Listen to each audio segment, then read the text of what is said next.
കൂട്ടി വെച്ചിട്ടുണ്ട് കേട്ടോ. നമുക്കതിലേക്ക് കുറച്ച് എണ്ണ ഒഴിച്ച് കൊടുക്കാം. ഇനി നമുക്കിതിലേക്ക് കുറച്ച് ഒഴിച്ച് കൊടുക്കാം. ഉള്ളിക്കൊന്ന് റെഡിയായി വന്നിട്ടുണ്ട്. ഇനി നമുക്കിതിലേക്ക് കഴുകി വൃത്തിയാക്കി വെച്ചിട്ടുള്ള മുരിങ്ങ ചേർത്ത് കൊടുക്കാം. മുരിങ്ങ ചേർത്ത് കൊടുത്തൊന്ന് മിക്സാക്കിയിട്ടുണ്ട്. ഇനി നമുക്കൊരല്പം വെള്ളം ചേർത്ത് കൊടുക്കാം മുരിങ്ങ ഒന്ന് വെന്ത് വരാൻ.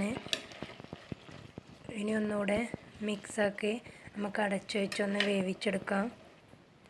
ഒരു മിക്സിൻ്റെ ജാറിലേക്ക് കുറച്ച് തേങ്ങ, 2-3 ചെറുള്ളി, വെളുത്തുള്ളി, ചെറിയൊരു കഷ്ണം ഇഞ്ചി, 3-4 പച്ചമുളക് ഇട്ടിട്ടുണ്ട്. ഇനി ആവശ്യത്തിന് വെള്ളം ഒഴിച്ചൊന്ന് അരച്ചെടുക്കാം.